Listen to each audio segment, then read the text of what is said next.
Ok. É para começar? Fica à À vontade. vontade. Então, vamos lá.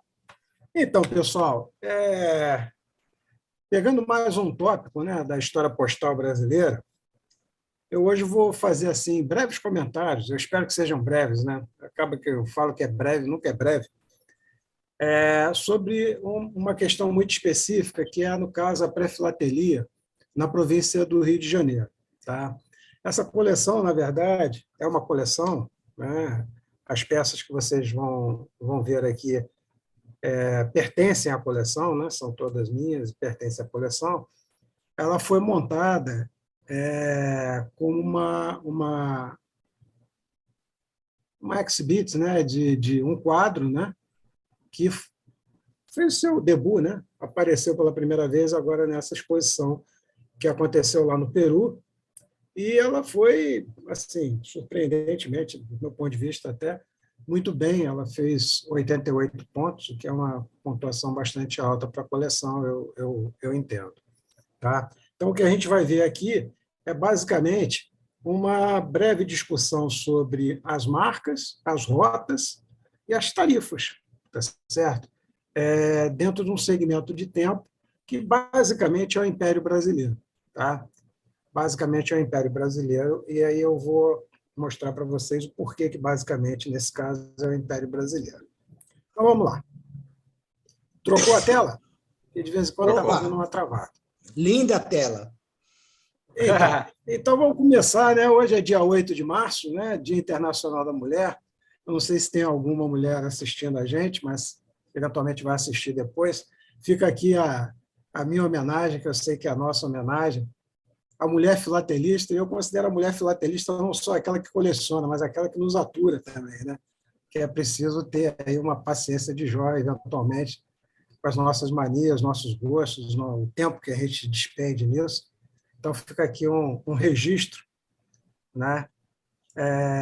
Um registro para esse dia, para o Dia Internacional da Mulher. Lembrando, né, que o primeiro selo, evidentemente, tem o quê? O perfil de uma mulher. E o selo mais importante na atualidade, que fez, inclusive, uma coleção de 96 pontos em Londres, também é uma mulher. Está aqui o Maquinha, aqui, só para agradar o meu amigo Miguel. Então, vamos lá. Perfeito, perfeito. Então, pessoal, a província do Rio de Janeiro, evidentemente, ela tem uma importância, né, uma relevância muito grande na filatelia brasileira, principalmente nessa fase inicial da filatelia brasileira. Obviamente, isso se dá pelo fato de que a corte, né, estava instalada na cidade do Rio de Janeiro. Então, a influência, né, que a corte tinha sobre as cidades ao redor era bastante grande, o que provocava, evidentemente, uma circulação de correspondência um pouco maior do que aquelas que nós conseguimos observar em outras províncias. E a mesma coisa se dá na vinda de correspondência em direção à corte. Então, na verdade, estudar a província do Rio de Janeiro, o serviço postal da província do Rio de Janeiro, de certa forma, baliza o funcionamento do correio brasileiro durante esse tempo. Tá? Então, a ideia aqui é a gente conversar um pouco sobre as rotas, né? Haviam rotas marítimas, haviam rotas terrestres, haviam rotas mistas, as marcas postais referentes a essa província, e aí a gente vai ver que, na verdade, são marcas bastante difíceis, na verdade, não são marcas simples de se obter, e, com base nisso, a gente vai recuperando um pouco da história postal brasileira. Tá? Essas marcas pré-filatélicas, aquelas que são conhecidas, né, até os dias de hoje, elas, com exceção de 3 ou 4 marcas, que aí você tem uma quantidade bastante expressiva delas, todas elas são marcas muito escassas. E quando eu falo muito escassas, eu estou falando de marcas que você ou conhece uma só, ou conhece duas, ou conhece talvez menos que 5, 6. Tá? Então, com exceção de umas 3 ou 4 marcas que realmente aparecem com mais frequência, as demais são marcas relativamente difíceis de serem obtidas, e principalmente com qualidade, né? Com qualidade expositiva. Tá? Portanto, né, sem querer puxar a sardinha para a coleção, mas você reunir essas marcas numa coleção e dar um ordenamento, né, compreensível para essa história, não é uma tarefa de todo simples. Tá? Ela é, basicamente, né, a pré-filatelia brasileira está muito bem representada, eu diria, na coleção, desculpa aqui, na coleção do amigo Peter Mayer, né, The Long Way to the Bullseyes, uma coleção que chegou a Ouro Grande, FIP, e que, até onde eu sei, não está mais sendo levada a exposições, pelo menos competitivamente. Essa coleção do Peter, né, ela reúne peças fantásticas da pré-filatelia brasileira, muitas marcas únicas presentes na coleção, né, e, na maior parte das vezes, o material é bastante bem escolhido. Portanto, eu acho que é a grande referência da pré-filatelia brasileira em todos os tempos. Tá? Isso que eu vou apresentar, na verdade, é um estudo específico, né, da área da província do Rio de Janeiro. Né? Evidentemente que a gente vai ver cartas que estão vindo de fora da província, mas que efetivamente circulam na província e ganham marcas da província, e elas foram, então, reunidas, como eu já falei anteriormente, nessa coleção, tá certo? E que foi exposta lá no Peru, onde teve esses 88 pontos na classe 1-4. Para a gente compreender bem a pré-filatelia brasileira, eu entendo que esses dois catálogos são absolutamente determinantes. Tá? São duas obras de tremenda importância para a filatelia brasileira, principalmente esse aqui, o catálogo enciclopédico de selos e história postal do Brasil, uma obra absolutamente fantástica, que, para quem quer estudar pré-filatelia, quem quer estudar império, quem quer entender história postal nessa primeira fase, né, da história postal brasileira, é um livro absolutamente fundamental. Todos dois, né, foram editados pela editora RHM. Né? Esse volume aqui, que foi aquele momento em que o catálogo saiu dividido em 4 volumes, né? Esse aqui é o volume 1, tá? Em 93, né? Saído em 94, e essa aqui é uma edição de 99, 1999, portanto, já se vão aí quase 25 anos da publicação dessa obra, e é uma obra de referência.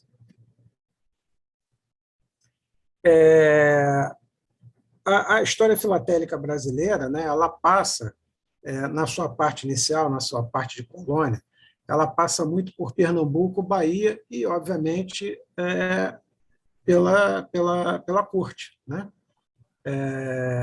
E a corte estava na cidade do Rio de Janeiro, na atual cidade do Rio de Janeiro. Portanto, esses três pontos, né, do território brasileiro, elas concentram bastante informação, principalmente no tempo da colônia.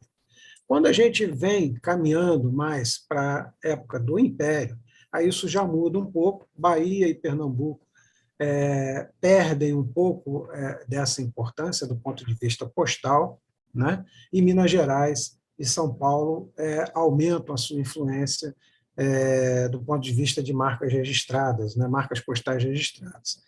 Então, pelo catálogo, né, que a gente tem e pelo que a gente conhece, a província de Minas Gerais hoje é aquela que apresenta para a gente o maior número de marcas distintas, né? Marcas individuais. Né? São 63 marcas de cidades, vamos colocar de agências postais mineiras que são conhecidas. E no Rio de Janeiro são 45. Quando a gente fala que são 45 marcas distintas, não significa que nós estamos falando de 45 agências postais distintas. Na verdade, a gente está falando de algumas, né, dessas cidades, né, onde essas agências postais estavam. Ao longo desse período, elas têm mais do que uma marca. Mas isso não é tão comum. A gente vai ver aqui no quadrinho que eu vou colocar, isso é uma coisa relativamente pequena em relação à totalidade, né, das localidades que apresentam marcas postais conhecidas nesse período. Isso aqui está errado, tá? Desculpa, eu só percebi agora quando eu estava passando, está repetido o slide. A gente tem que ir para esse aqui. Essa distribuição, portanto, dessas marcas, ela não é em absoluto homogênea, tá? Então, a gente tem dados tirados desses dois catálogos que eu fiz referência lá atrás. Aqui no Rio de Janeiro, até 1856, a gente tinha 78 agências postais, tá? No período imperial. E dessas 78 agências, a gente conhece marca de menos da metade, só de 30 delas, tá certo? Então, a gente já tem aqui uma quebra, né? Ou seja, você tinha muitas cidades que, eventualmente, tinham agências postais, mas que não tinham marcas próprias, ou, pelo menos, se tinham essas marcas não chegaram, não perduraram até os dias de hoje. E dessas 30 agências postais, ou cidades, né, que tinham agências postais, a gente tem 45 marcas diferentes. Então, na província do Rio de Janeiro, até ali 1856, portanto, ali no meio do Império, nós tínhamos 78 cidades com agências postais, 30 delas produziam marcas postais, totalizando 45 marcas no todo. Tá? Evidentemente que, nesse caso, a cidade do Rio de Janeiro, né, a corte, é aquela que tem o maior número de marcas diferentes ao longo do tempo. Então, entre 1798 e 1843, nós temos 8 carimbos distintos, 8 marcas postais distintas associadas à cidade do Rio de Janeiro. Resende, que não é uma cidade nem tão grande, uma cidade do Vale do Paraíba, né, entre Rio e São Paulo, vem em segundo lugar com uma cidade que apresenta 5 carimbos distintos nesse mesmo período. E Macaé, Niterói e Campos, né, apresentam 2 carimbos distintos para cada, né, localidade dessa. Todas as demais localidades, portanto, aqui estão listadas 1, 2, 3, 4, 5 localidades de 30, né, apresentam apenas um tipo de marca, tá? Ao longo de todo esse período do Império. Essas são as agências postais reconhecidas, tá, na província do Rio de Janeiro, ok? Mas o mais importante é o que vem a seguir. Não vem a seguir porque travou. Pronto. Né? Que dessas 30 marcas conhecidas, né? Dessas, aqui está errado, não são 30 marcas, dessas 30 agências postais conhecidas, 16 delas têm marcas onde se conhece apenas um único exemplar. Tá? E são essas todas listadas aqui em vermelho, inclusive esse Macaé. Macaé tem 2 marcas e uma só se conhece um único exemplar.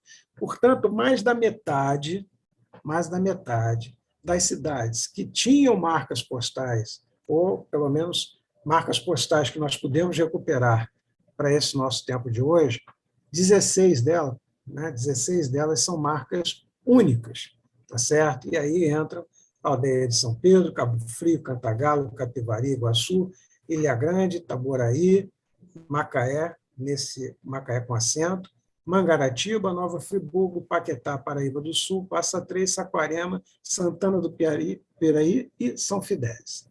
Tá? Nesse outro quadro, o que a gente observa? A gente observa aquelas cidades, então, né, que tem mais que uma marca. Então, em verde, aquelas que têm 2 marcas, Campos, Macaé e Niterói.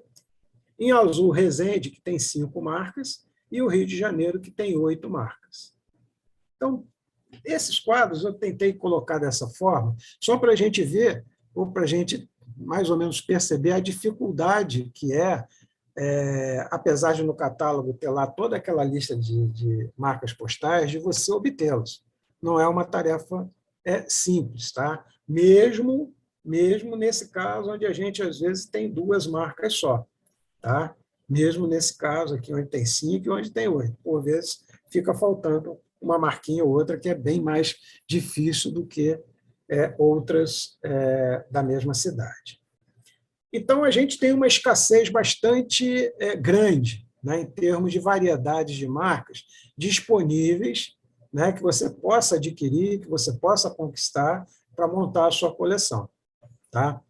Então, com essa dificuldade, evidentemente que a coleção ela repete marcas. Né? Ela repete marcas.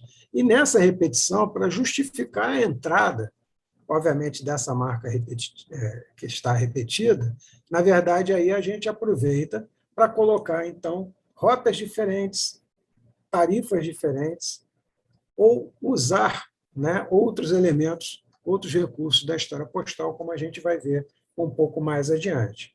Então, na verdade, essa coleção que eu montei não significa que ali estão as marcas mais raras. Não estão.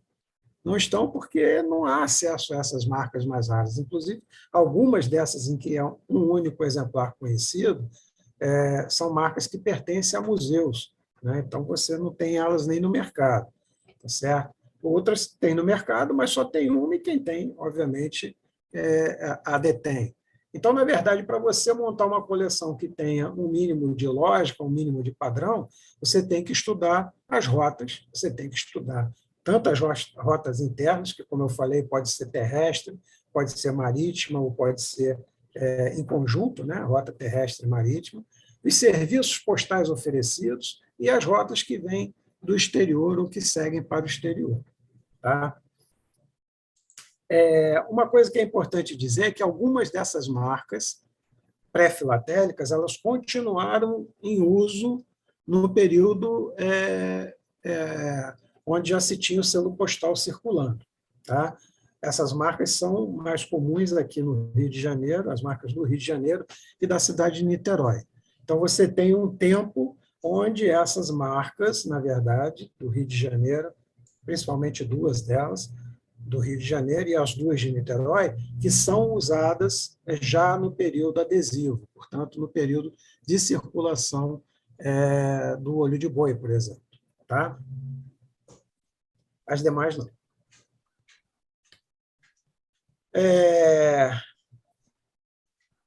Uma coisa que a gente observa na coleção é que todas as cartas apresentadas, os documentos apresentados, necessariamente passaram pelo serviço postal na província do Rio de Janeiro, mesmo que eles tenha sido remetido para fora, mesmo que ele tenha vindo de fora para a província, mas necessariamente passa pelo serviço postal da província do Rio de Janeiro. E aí a gente aproveita para usar não só envelopes, sobrecartas, documentos postais como autos de fórum, enfim, todo esse material que tenha disponibilidade e que tenha a marca postal que possa ser utilizada. Tá? Do ponto de vista das tarifas, é uma fase, né, relativamente simples da gente compreender, porque as tarifas não mudaram muito ao longo desse tempo. Né? Basicamente, mesmo quando o Brasil deixou de ser colônia e passou a ser uma nação independente, né? O serviço postal manteve o mesmo padrão de funcionamento que tinha na colônia, inclusive com os mesmos custos. Então, não houve uma mudança. A mudança vem só em 1829, né? Em 5 de março de 1829, quando, então, Dom Pedro I cria a Administração Geral dos Correios. Tá? Ou seja, nesse momento, então, ele efetivamente quebra o vínculo do Correio brasileiro com o Correio colonial. Tá? Isso é uma coisa bastante importante. Esse decreto de 5 de março de 29, ele ordena o funcionamento do Correio, ele delimita as rotas a serem atendidas e especifica o serviço postal marítimo para todo o Brasil. Portanto, as rotas estão definidas as rotas de entrega, de circulação das correspondências estão definidas a partir desse decreto de março de 1829. Posteriormente, né, 10 anos depois, outro evento muito importante acontece, que são a criação, né, das agências postais associadas ao Correio britânico no Brasil. As agências postais britânicas no Brasil foram criadas em 39 em Pernambuco e no Rio de Janeiro, e depois, posteriormente, em 1851, na Bahia. Essas três agências do Correio Consular Britânico, elas funcionavam para envio das correspondências brasileiras para o exterior. Tá? A partir do momento em que essas agências foram fechadas, essa correspondência passa a circular por qualquer navio mercante cujo capitão se predispusesse a levar a correspondência para o local, enfim, para o porto para onde ele estava seguindo. Ok? Bom, aí chegamos a 1842, e aí vem Dom Pedro II, né, que, tendo tomado conhecimento, né, da reforma postal acontecida na Inglaterra, ele pede estudos, né, estudos de viabilidade da colocação do mesmo sistema aqui no Brasil.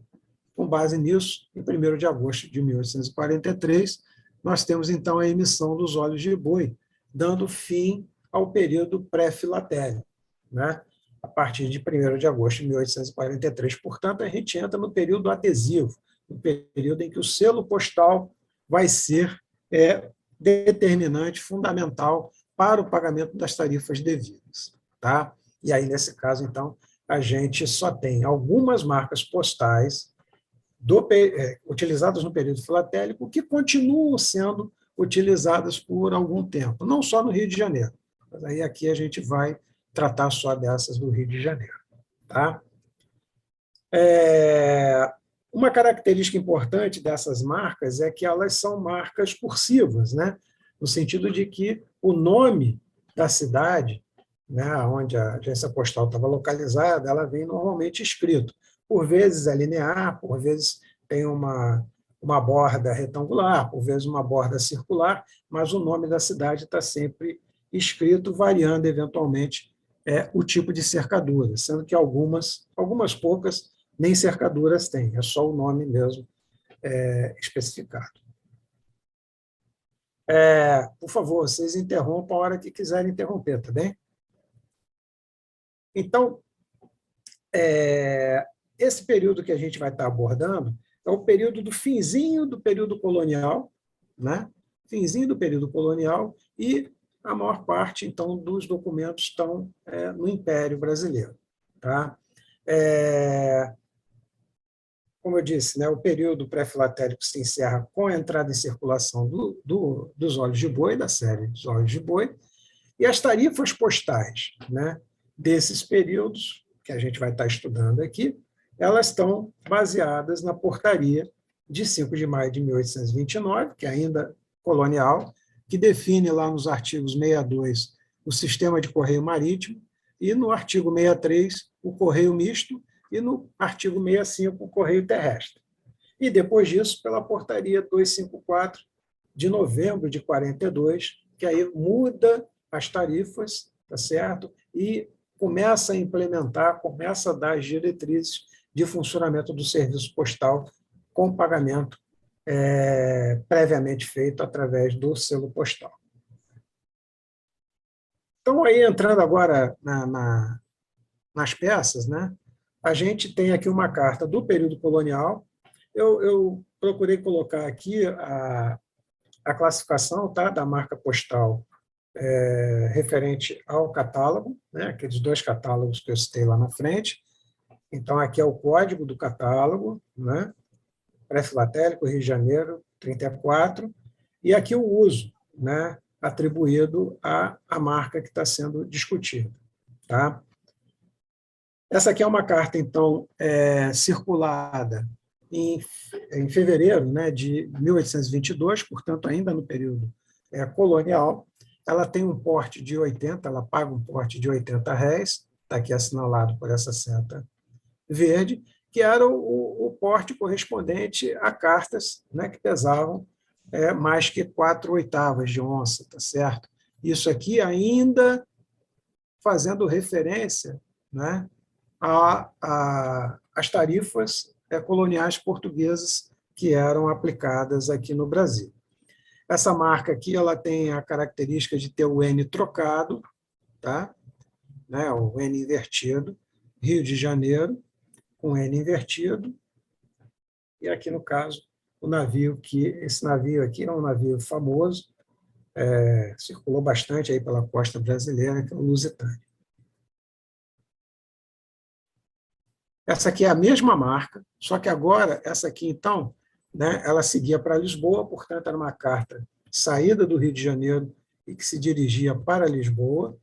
Essa aqui já é, desculpa, essa já é uma carta que circula internamente, tá?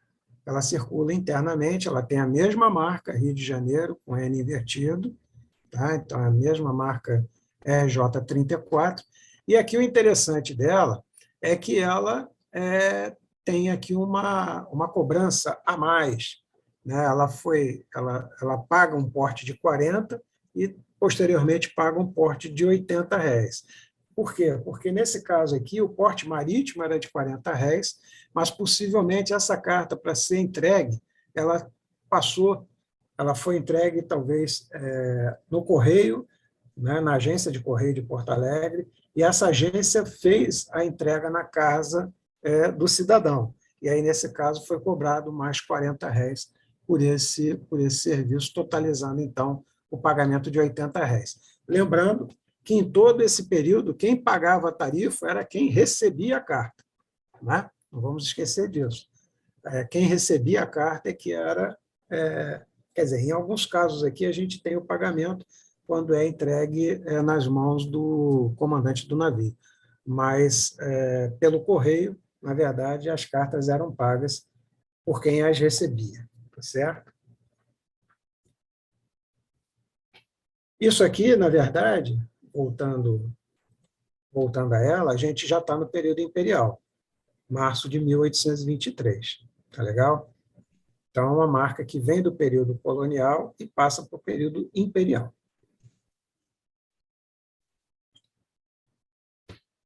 Essa aqui é uma marca tremendamente importante, tá? É a marca São João do P. Eu reproduzi aqui o carimbo, né, do catálogo, porque o carimbo não está tão visível. Essa São João do P é uma localidade, né, que hoje está debaixo d'água, tá certo? Tem uma represa, né, da Light, né, que inundou essa região toda. E essa marca aqui, até alguns anos atrás, quando eu a obtive, né, eram conhecidas apenas duas cartas. Essa que vocês estão vendo e uma que estava lá com o Peter, né? Depois apareceram, se eu não estou enganado, mais 2 ou 3 cartas, tá? Todas elas de um mesmo arquivo. Então, é óbvio, né, que a condição dessa carta aqui, ela não é 100%, né, ela tem uma mancha muito feia, justamente onde está o carimbo, né? Se o carimbo tivesse aqui, ia ser bem melhor, mas pela importância, né, pela importância da marca, pela raridade da marca, obviamente que a gente não vai deixar de usá-la. Essa carta ela não paga porte, porque é uma carta de serviço público, tá? Então, está aqui o SP, né, assinalando a isenção de franquia para a circulação dessa correspondência. Até onde eu me lembro, eu posso estar enganado, mas das São João do P que eu conheço, são 3 que eu já vi, todas elas eram cartas de serviço público, possivelmente vindas de um mesmo arquivo, tá? Aí aqui a gente já tem uma história bem mais complexa, tá? E bem mais bacana, aí, porque, na verdade, ficou aqui por baixo. Espera aí, pessoal, só um instantinho. Deixa eu só ajeitar essa cartinha, senão a gente não vai conseguir.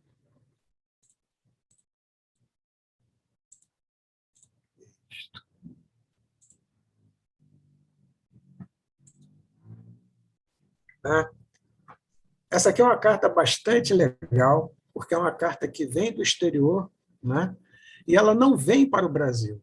Na verdade, ela vai para o Chile.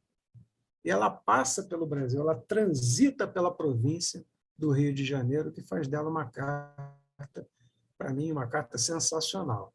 Então, é uma carta que sai de Vanille, não sei se a pronúncia é essa, na França, né? E ela é endereçada a Valparaíso, no Chile. Tá?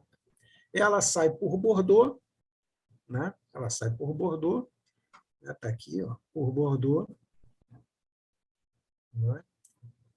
Vem para o Rio de Janeiro, está aqui a marca Rio de Janeiro, que é essa marca com essa cercadura fantasiada, né? Tá certo? Aqui no Rio de Janeiro, ela paga R$ 120 de taxa, né? Tá certo? Porque ela circula pelo território brasileiro, né?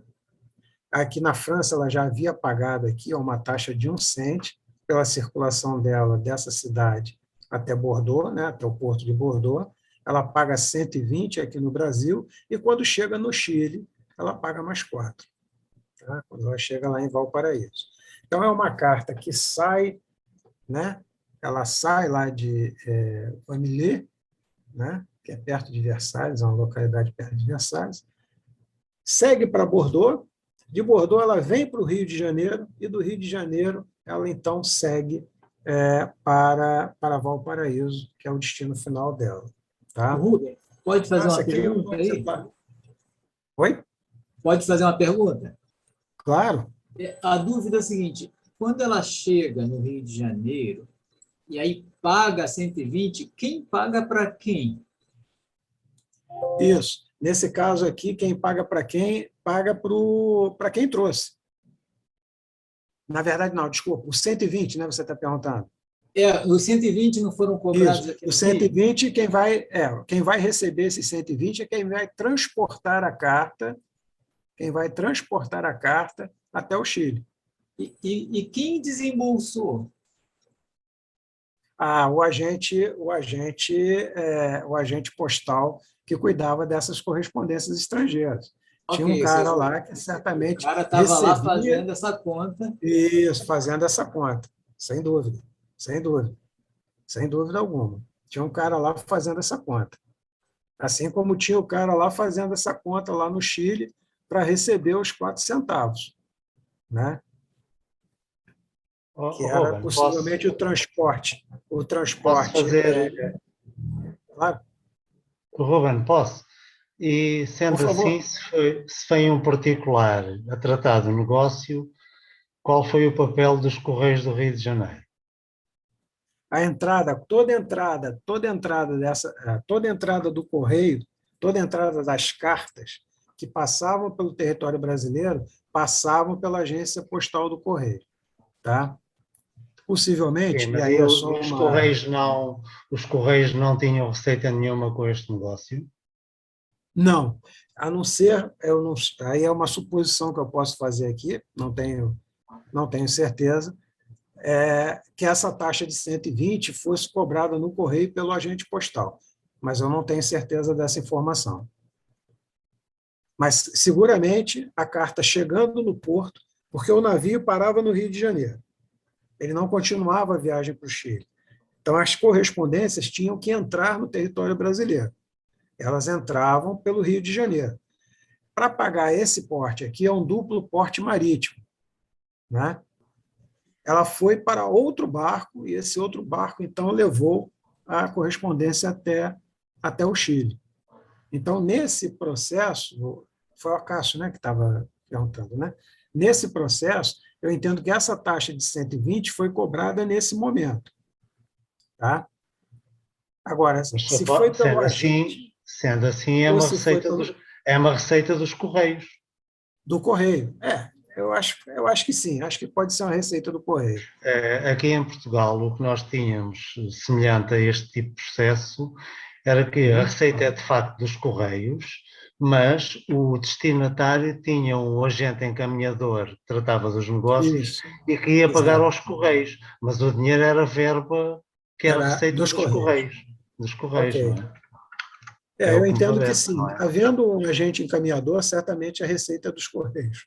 Aliás, normalmente às vezes até aparece um carimbo do agente encaminhador ou coisa que valha, Sim, mas sim. mas o dinheiro é dos Correios brasileiros, só pode, não é? Aham. Sim, sem É dúvida. o que me parece, não é? Acho que é razoável, acho que é bem razoável, sim. Certamente o agente caminhador, ele não ficava com dinheiro, ele teria que pagar isso para alguém. Claro que ele recebia uma taxa qualquer, mas Sim, sim. certamente aqui teria que pagar a taxa do correio. E essa é a taxa do correio. Então, acho que você está certo. Mesmo que a carta Esta fosse carta é muito encaminhada. interessante. Sim, sim, sim. É uma carta, eu considero que é única, não deve existir outra fazendo esse roteiro.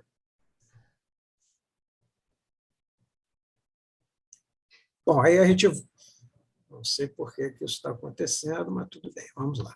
Aí a gente volta, né, para uma correspondência agora circulada dentro do Brasil, pagando o porte de 40. É a mesma marca Rio de Janeiro que está aqui, tá? Só que aqui ela está um pouquinho mais nítida, talvez, né? Ok? E ela é transportada também por barco. Ela paga o porte marítimo, então, entre o Rio de Janeiro e Porto Alegre, de R$ 40. Nesse caso aqui, diferente daquela primeira que a gente viu, né, que teve um acréscimo de mais 40, que possivelmente ela transitou por via terrestre até ser entregue, essa paga unicamente a tarifa, a tarifa marítima. Ok? Bom, as cartas eu optei por não colocar, né, pelo tipo de cidade, tá? Eu estou seguindo uma ordem cronológica de uso das marcas, tá legal? Por isso que a gente vai para o Rio de Janeiro, sai, depois vai voltar de novo, porque a gente está seguindo a ordem cronológica do material. Bom, aí a gente tem Campos. Campos, na verdade, a gente tem essa marca que está aqui, em duas cores, esse preto e essa cor aqui meio marrom, né, meio magenta, alguma coisa assim. Essa aqui é uma marca bem mais difícil de aparecer nessa cor do que essa aqui. Essa aparece com mais frequência, mas são marcas também que não aparecem a todo tempo, né? Elas aparecem, mas com uma certa parcimônia. E o que é legal aqui é que essa rota, né? Essa rota entre Campos e Rio de Janeiro, né? Ela era uma rota que marítima, tá certo? Pagava os 40 réis previstos, mas ela passava por um canal, tá certo? Quando saía de Campos, ela não ia para o mar diretamente, né? Havia uma conexão mar e terra, só que na terra ela não circulava necessariamente por terra, ela circulava por um canal que foi construído à época lá em Campos. Então, de qualquer forma, era considerado como porte marítimo e pagava, então, só R$ 40, não R$ 80, como seria de se esperar, porque mesmo aquele trecho, passando de barco pelo canal, era considerado como sendo. Estava navegando, se estava navegando, era marítimo, então pagava um porte só de R$ 40. Essa marca não é uma marca tão simples de aparecer, tá? Nessa cor, pelo menos. Aí voltamos para uma outra marca do Rio de Janeiro, que eu acho muito bonita, para mim talvez seja das marcas mais bonitas aí certamente do Rio de Janeiro, e que eu considero também que a minha marca é mais bonita do que aquela que está no catálogo, que é essa aqui, tá? Essa aqui está mais completa. A gente vê que é uma cercadura tripla, né? Aqui não fica nítido isso. Essa marca, na verdade, ela circula entre 33 e 37, e aqui, no caso, é uma correspondência, né, que sai do Rio de Janeiro e vai para Resende. É uma correspondência também livre de porte, por ser uma correspondência oficial, né? Uma notificação da Justiça. Tá? Então, nesse caso aí, foi isenta de porte. É uma notificação da Justiça enviada lá para a autoridade, para a Câmara dos Deputados lá de Resende. Tá? Eu gosto muito dessa marca. Essa marca é realmente muito bonita. E aí, Resende. Resende é aquela cidade que, apesar de não ser uma cidade muito grande, tem 5 marcas diferentes. Tá? Esse aqui é um dos exemplos, né, de uma marca que não tem cercadura. Né? Uma das poucas marcas, né, que não tem cercadura. Tá? Nesse caso aqui, paga um porte, como era dentro da província, paga um porte de R$ 30, né? Circulou dentro da província, então R$ 30 era o porte correto, né? Porque a distância a ser percorrida, né, era mais do que 45 léguas. Né? Se fosse menos de 45 léguas, pagava R$ 20 reais, tá certo? Circulando dentro da província. Tá? É uma carta de 1838, né? E ela também faz o percurso contrário da outra, né, na verdade. Ela sai de Resende e vem para o Rio de Janeiro. Tá?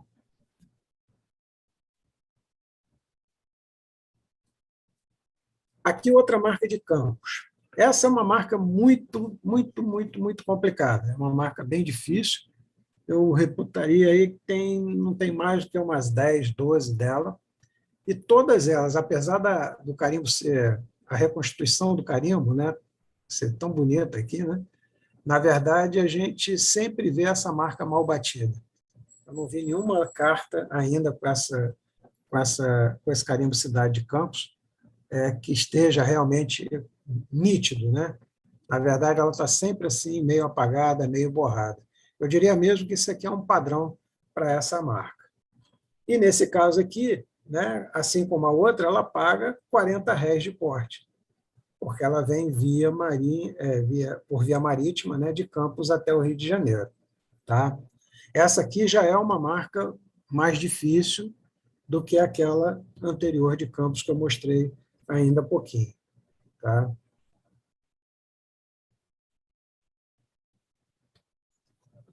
Bom, aqui tem uma marca portuguesa, né? Aqui tem uma marca portuguesa, que é a Barra do Porto, e tem a taxa portuguesa. E aqui, no caso, foi acrescido, né, R$ 20, tá? Foi acrescido R$ 20 pelo fato de que a carta, né, teve que circular por terra para ser entregue. Então, na verdade, ela paga a taxa marítima de R$ 160, né, a taxa portuguesa, mas chegando aqui ela é acrescida de R$ 20 para que a carta possa ser entregue ao destinatário, né, circulando aí por via terrestre. Tá certo? Nesse caso aqui, a gente tem essa marca Rio de Janeiro, e essa aqui talvez seja a marca mais comum, né, dentre as várias marcas da cidade do Rio de Janeiro. Tá? Seria esse redondinho aqui, Rio de Janeiro. Tá? Que seja realmente a marca mais comum de todos esses carimbos, tirando aqueles, né, que vão para o período filatélico, carimbo consular, e a gente vai ver daqui um pouco, e o redondo, o Correio Geral da Corte, que segue para o período adesivo. Tá? Então, a carta que vem de Oliveira de Azenês, né, lá no norte de Portugal, endereçada aqui a Couto de Esteves, me parece, né, e paga, então, esse porte português combinado com um porte brasileiro de R$ 180 no total. Aqui o mesmo carimbo, né, a mesma marca postal, né, esse Rio de Janeiro redondo, só que no caso aqui para mostrar, né, valores diferentes de taxas pagas. Aqui, ó, é uma correspondência que vai para Curvelo, em Minas Gerais, certo? Na verdade, ela sai de São Paulo, desculpe. É uma carta que sai de São Paulo, passa no Rio de Janeiro e segue para Curvelo, em Minas Gerais, tá? E aí paga um total, paga um pote total.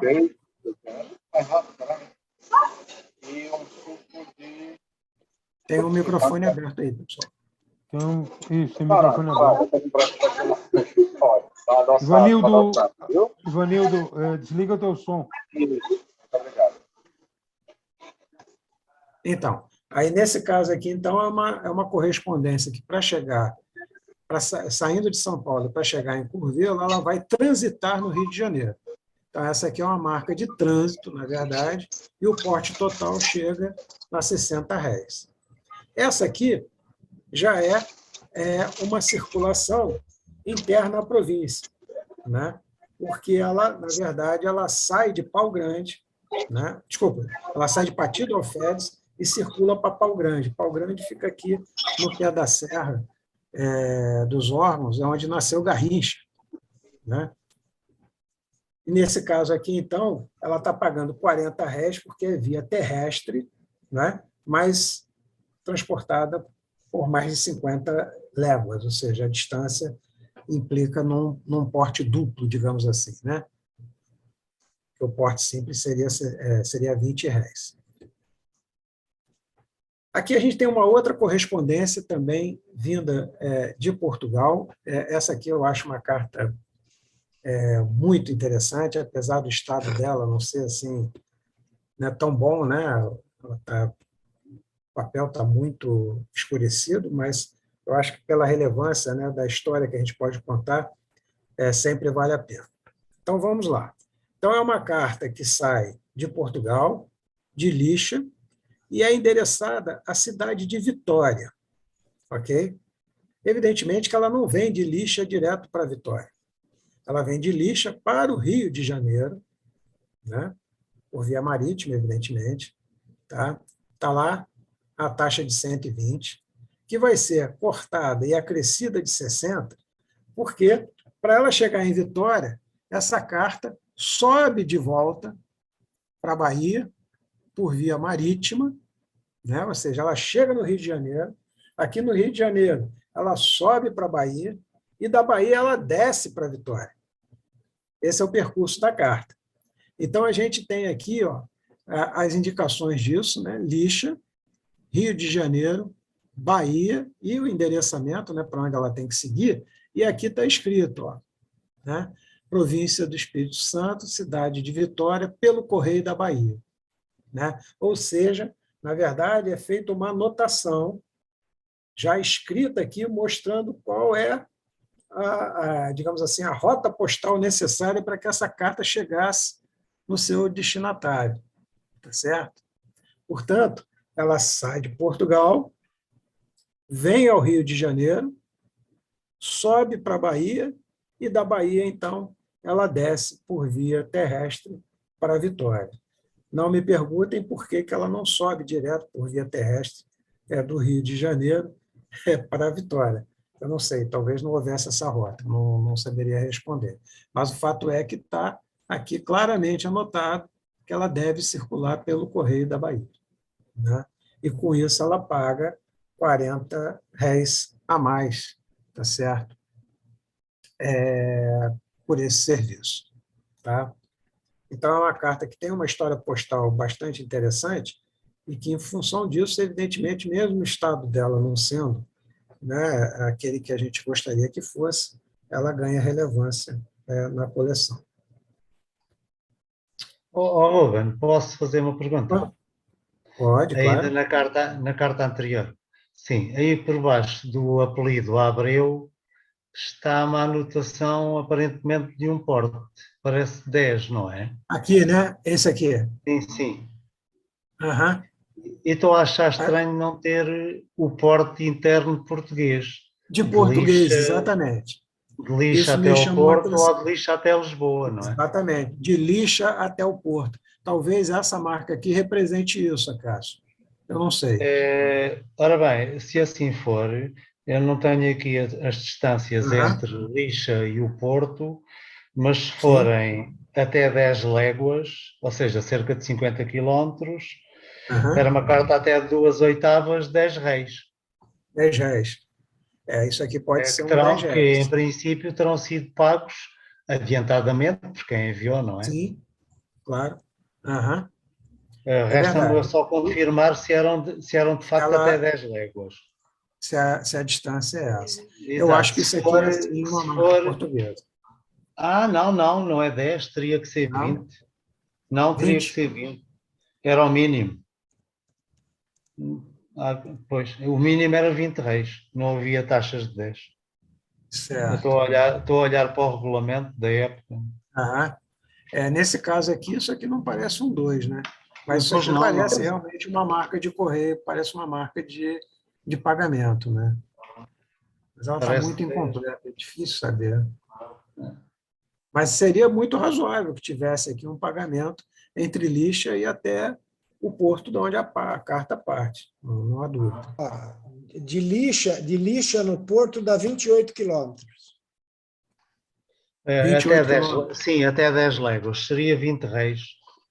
R$ 20. Não Sim. teria a taxa de 10, né? A taxa mínima Não, seria não, 20, né? 10 não existia. Ok. Aham. Fica aí esse mistério aí. Se conseguir uma dica aí, porque realmente, na verdade, o que tem é isso aqui. Na verdade, atrás também não tem nada que dê essa dica para a gente em termos do pagamento desse porte português. Eu imagino que isso aqui seja, mas como eu não consigo interpretar exatamente o que é isso, eu acabei não tocando nisso, né? Mas seria muito razoável esse pagamento desse porte.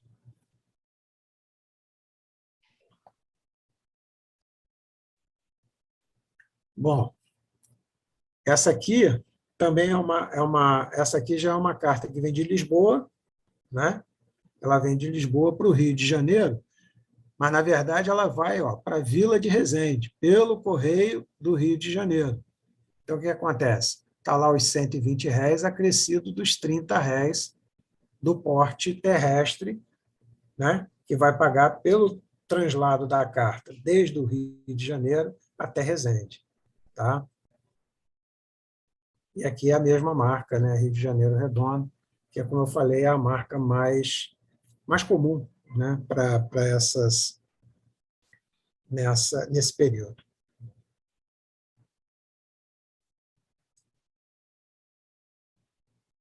Opa. Bom, aí a gente chega nessa marca Angra dos Reis, e aí a gente aqui tem um problema em relação ao catálogo, né?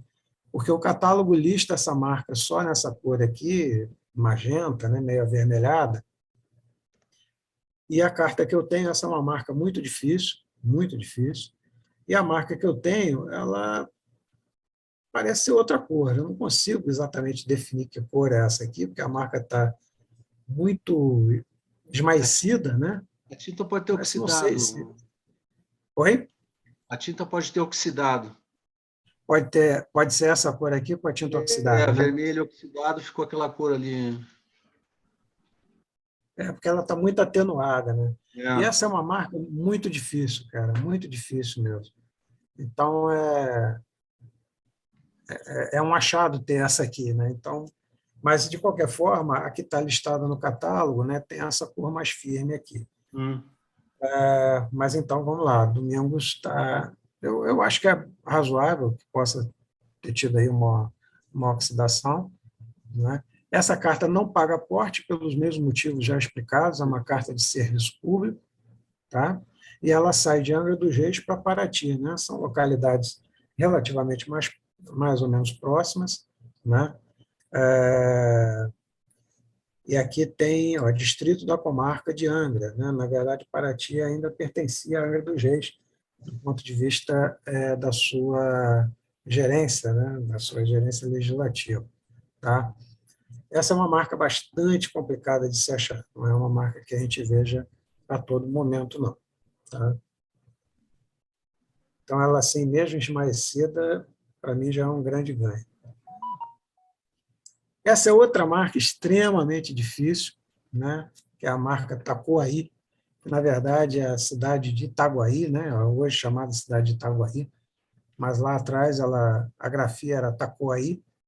E quando eu tive a possibilidade de adquirir essa peça, na verdade existia esse carimbo e mais um, né? Existiam só 2 desses carimbos. Hoje parece que são 4 carimbos conhecidos, 3 ou 4, eu tenho dúvida. 3 eu tenho certeza. O quarto eu não vi, então não sei.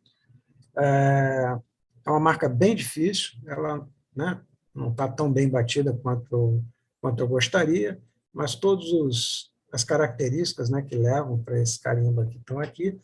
É uma carta que sai, então, dessa área de Itacoaí, vai para o Rio de Janeiro e paga um porte de R$ 20, porque Itaguaí é bem perto aqui do Rio de Janeiro, né? Uma distância aí de, no caso aqui, 45 léguas, dá e sobra para, é bem menos do que isso. Então, paga o porte mínimo, né, que seria, vamos chamar de primeiro porte, né, de R$ 20 por via terrestre. Tá? Então, essa aqui é uma carta muito importante, essa marca é uma marca muito difícil de ser conseguida. E aqui segue uma carta com a marca Paraty, que também não é uma marca fácil, é uma marca bem complicada. Isso aqui é bem interessante porque ela circula internamente a Paraty, né? Ela vai para a Vila de Paraty, desculpa, né? E ela recebe um carimbo que parece um carimbo de chegada e não um carimbo de partida, como seria o mais comum, foi isso que eu queria dizer, né? Porque ela está aqui, ó, encaminhada para a Vila de Paraty e recebe um caminho em Paraty. E aqui está que ela navegou pelo vapor. Então fica a dúvida, né? Se esse Paraty aqui fica a dúvida para mim, assim, né? Se esse Paraty aqui se refere a um local um pouco maior, né? Como se fosse uma área municipal, e a carta está sendo dirigida a uma vila, a uma localidade menor, ou se, na verdade, ela pagou 40 simplesmente porque ela teve que se deslocar de barco, né? Independente da distância. Ou seja, mesmo dentro do mesmo município, né? Vamos chamar assim, ela, como circulou de barco, ela teve que pagar o porte marítimo de 40. Essa aqui é uma carta cheia de, como a gente está vendo aqui, né? Cheia de contas, números, né? É de um comerciante, e o cara ele estava mandando isso para outro comerciante para fazer uma série de cobranças, né, de compras agrícolas que haviam sido feitas. Tá? Então, ela é toda rabiscada aqui, eu acredito que ela foi rabiscada depois que chegou, né, o cara usou, não tinha papel, falou, vou fazer as contas aqui mesmo. Tá? Então, ela está toda cheia de pontinha aí por conta disso. E de faltar papel. A gente volta para uma outra marca de Resende, essa com uma cercadura, né, enfeitada, né, não contínua, paga o porte de 30, que é o mesmo porte que a gente viu na outra carta de Resende, né, porque ela vem para o Rio de Janeiro, então é como se fosse o segundo porte, né, terrestre, não tem porte marítimo nesse caso, vem o tempo inteiro via terrestre.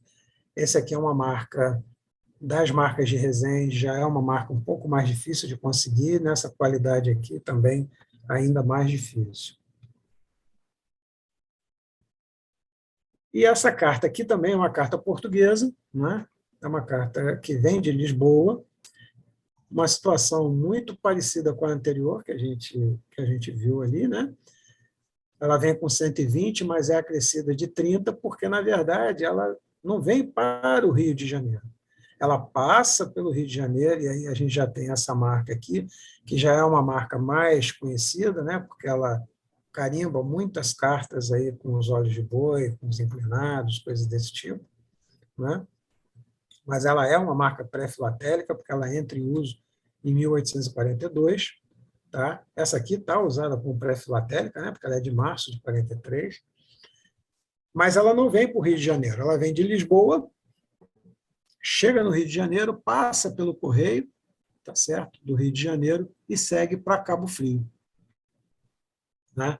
E aí, nesse caso, tem acrescido, ela segue por via terrestre para Cabo Frio, tá? Porque ela paga R$ 30 a mais, né? Que seria o porte referente ao percurso terrestre entre o Rio de Janeiro e Cabo Frio. Tá? Esses carimbos circulares, né, Correio Geral da Corte, nós temos 2 tipos, né, pré-filatélicos aqui na cidade do Rio de Janeiro.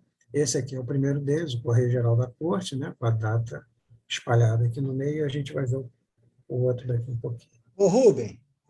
Oi. A anterior. Só um instantinho. Opa. Você pôs março, não é maio? Mas é maio. Tá certo, aqui está errado. Não, porque essa aqui é a data de saída de Lisboa, que está na carta. Está no interior da carta. Maio ela chegando. transita em 15 de maio. É. Essa aqui é a data de saída lá de Lisboa. Ah, saída de Lisboa. Ah, tá. É, a saída de Lisboa. Essa aí está no escrito, né? Eu tirei direto do texto. Tá? Mas ela transita no Rio em 15 de maio. Tá? Março, abril. Boa. Ok? Ok.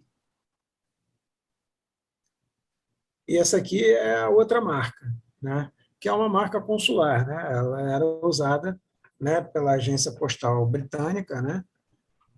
Localizada aqui no Rio de Janeiro. Né? E, como eu falei lá no início, aqui no Rio de Janeiro, a agência postal britânica começa a funcionar exatamente em 1839. Né? Na verdade, ela é instalada em 33, mas ela só é efetivada mesmo em 39, para uso contínuo de transporte de correspondência. Né? Essa aqui é uma data bem precoce de uso. Né? Eu conheço uma carta com uma data mais antiga, que é uma carta, eu não sei onde está hoje, ela estava na coleção do Paulo Conelli, e o carimbo é diferente, né, na grafia, obviamente, né, da data, né, e a distribuição do Rio de Janeiro também, comparado com esse aqui. Tá? Então, esse aqui vem um Correio Geral da Corte, com a data espalhada no centro, e esse aqui vem simplesmente Rio de Janeiro, com a data sempre assim, né? O mês, o dia e o ano. Tá? Essas marcas, evidentemente, elas são relativamente comuns, né? São muitas as correspondências que circularam pelo correio britânico, né? Pelo correio inglês. Aqui tem uma outra, né? Circulada já em 1840, essa para Edimburgo, e aí cartas, né, que não vão para Londres ou que não vão ali para o sul da Inglaterra, aí já são cartas um pouquinho mais difíceis de aparecer. E aqui, né, eu também chamo a atenção, né, para a diferença, né, na qualidade, né, do papel dessas cartas, né, dos anteriores que eu estava mostrando. Né? Essas cartas eu comprei todas elas no lote que veio da Inglaterra. Então, a gente vê que a preservação do papel, né, é muito melhor. Né? A carta está limpa, a carta não tem mancha. Tem as dobras naturais, evidentemente, mas não tem as manchas, né? Não tem a oxidação, né, do papel que as cartas que ficaram aqui pelo Brasil apresentam. Tá? Essa aqui Mas é a taxa ela inglesa. está aí contigo agora, não está aí, Rubem? Está aqui no Na minha Brasil. mão. Sim, está aqui no Brasil. Quanto tempo que ela vai ficar assim branquinha? Eu não sei, Jax, não sei. Não sei quanto tempo ela vai ficar bonitinha, porque é assustador, cara.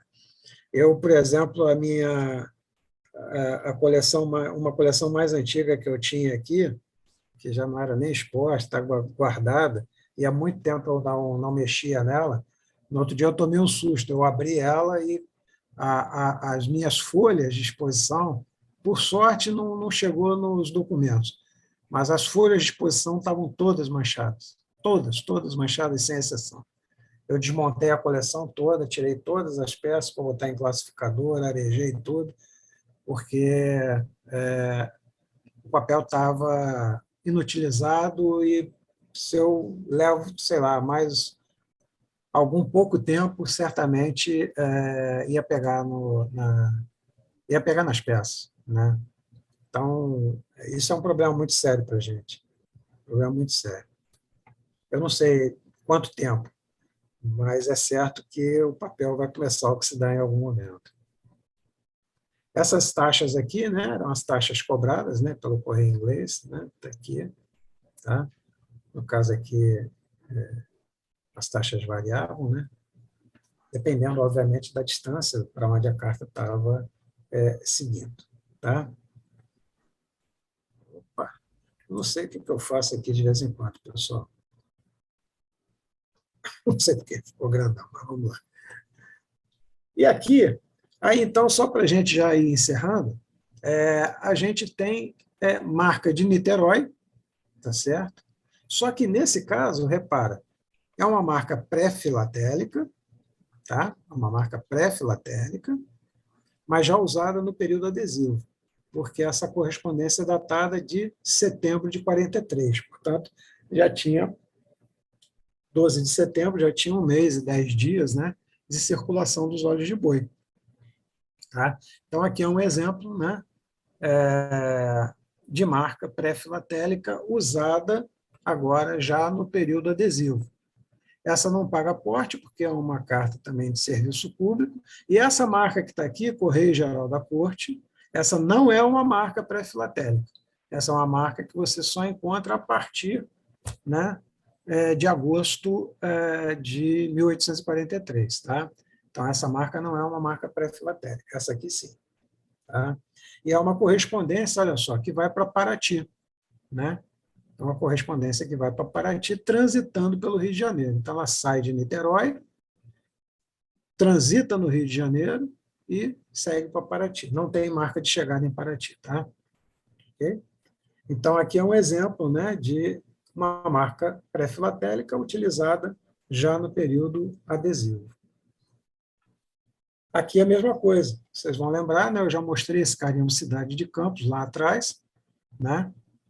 Esse aqui talvez seja o melhor Cidade de Campos que eu conheço, né? E nesse caso aqui a gente tem 2 marcas pré-filatélicas, né, utilizadas já no período postal, no caso aqui, né, já com inclinado, né? Essa carta aqui então já está além dos olhos de boi, né, já avançou para os inclinados, e aí a gente tem essa carta saindo de Campos e vindo para o Rio de Janeiro. Então, isso aqui é uma marca de partida, né, Cidade de Campos, e a marca de chegada, Correio Geral da Corte. Curiosamente, todas 2 marcas pré-filatélicas usadas no período filatélico. Legal? E esse aqui talvez seja, até onde eu conheço, o Cidade de Campos melhor batido, né? E olha que ele está lá meio prejudicado. E aqui em Niterói também, nesse caso aqui, né, já utilizado em 1849, portanto, já há 6 anos, né, além aí do lançamento dos óleos de boi, marca pré-filatélica usada em cima de inclinados, nesse caso aqui um alto de foro, que pagava, né, metade do porte devido. Né? Então, o porte correto aqui era 240, mas como era um alto de foro, pagava metade do valor, pagava R$120. Tá? Cancelado pelo Cidade de Niterói, nessa cor mais avermelhada, nessa cor mais magenta. Tá? Então, são os 2 exemplos, né, no caso que eu tenho, da marca pré-filatélica Cidade de Niterói, todas as 2 estão usadas já no período adesivo. Eu não tenho essa marca no período pré-filatélico. E a mesma coisa aqui para essa marca Niterói, que é uma marca extremamente difícil, né? Uma marca extremamente difícil. E repara só, essa também é uma carta de serviço público, essa também é uma carta que vai, olha, para Paraty, sai de Niterói e transita no Rio de Janeiro, ou seja, vai para a Câmara Municipal de Paraty. É uma alma gêmea, né, daquela que eu mostrei anteriormente, só que o carimbo, né, olha aqui, ó, o carimbo é diferente, né, evidentemente. Tá? Aqui a gente tem o Cidade de Niterói grandão, que é um carimbo que eu acho muito bonito, né, e esse Correio Geral da Corte aqui é o mesmo, tá? Mas a marca de saída de Niterói é a retangular, que é uma marca bem mais difícil do que aquela grandona que está lá na outra carta. Tá? Bom, é isso, pessoal. Um agradecimento especial para o meu amigo Clerman, que é meu mentor aí nessas minhas aventuras filatélicas, principalmente nas jornadas de história postal. Não me canso de agradecer a ele por ter me mostrado aí essa vertente da filatelia, né? No momento em que eu estava lá meio querendo fazer alguma coisa diferente, querendo sair da temática, porque eu não estava me acostumando com aquilo, e aí a história postal acabou entrando na minha vida através desse meu grande amigo. A gente tem que agradecer ao Peter, né, pelos catálogos que são fundamentais para a gente poder entender, classificar, comparar, né, aquilo que a gente tem com aquilo que está efetivamente catalogado, e pela coleção, né, de pré-filatelia que ele tem, né, uma coleção linda, maravilhosa, super bem montada, com marcas fantásticas, peças escolhidas, então merece aí todo o nosso agradecimento, porque é também material de estudo para a gente. Faço questão de agradecer também ao Zé Luiz Fevereiro e ao Anísio Kader, que são 2 comerciantes aqui do Rio de Janeiro, que nessa fase, né, de aquisição de peças, já bem lá para trás, já mais de 10, 15 anos atrás, foram parceiros importantes, né, na descoberta, me dando aí o privilégio de algumas escolhas. Então, esse material, se ele está aí comigo hoje, também por conta do trabalho desses caras que cavucaram aí arquivos, cavucaram coleções, convenceram outros filatelistas a abrir mão de material para que pudesse, hoje ele está sendo mostrado aí nessa coleção. E, mais uma vez, aí a SPP, né, pela possibilidade de falar um pouco sobre história postal brasileira, nesse caso aí, esse aspecto mais específico sobre a província do Rio de Janeiro, tá bom? E a vocês aí que tiveram paciência aí para me ouvir mais uma vez, tá? Obrigadão. Muito bem, muito legal. Ô, Rubem, volta no segundo... eu ia pedir para você me mostrar o segundo slide, que você... O segundo slide, não. A segunda peça que você apresenta lá no comecinho, me chamou a atenção, não é nada filatélico, mas é muito interessante. Não. Oi? Lá em cima, né? Não, as primeiras peças que você apresenta de envelope. Então, a primeira é essa aqui, que é a colônia. Essa. Não é essa, é a próxima. Essa é colonial. Opa. Oi, anterior. Essa é a segunda. Eu achei... O Rubem, me chamou... só uma dúvida. Não é que o Rubem falou dessa colonial, desculpa, só uma dúvida. Essa colonial é de que ano, Rubem, que você comenta? É 22, mas é fevereiro. Fevereiro de 22. Fevereiro de 22. Não, só aí uma sugestão, uma dúvida que eu fiquei. Na verdade, eu acho que seríamos reino, né? A gente foi colônia, reino de Portugal, unido a Algarve. É verdade. Só isso, meu amigo. Porque você está certo, historicamente está certo, mas a gente sempre chama isso de colônia, é impressionante, mas você está absolutamente certo. Você está absolutamente, historicamente, você está absolutamente de Portugal. Certo. Exatamente. Nós estávamos juntinhos nessa época. Na próxima... Essa aqui, Miguel? Eu achei interessante essa aqui, Cavaleiro da Ordem de Cristo. Cavaleiro da Ordem de Cristo. É interessante, porque eram os templários que foram para Portugal, e aí fizeram... Pô, achei muito legal, muito legal. E ela tem texto dentro, Rubens? Você leu alguma coisa? Tem texto. Tem texto, sim. Só que eu não ouso abrir, porque ela tem uma marca muito forte nessa dobra aqui de cima. Eu fico com um tremendo receio de, na hora que eu abrir, ela desmanchar. Desmanchar, né? Essa carta, ela vai do Rio para o Porto ou vai do Porto para o... Não, aqui é Porto Alegre. Porto Alegre. É interno. É Porto Alegre. Ela vai do Rio para Porto Alegre, exatamente.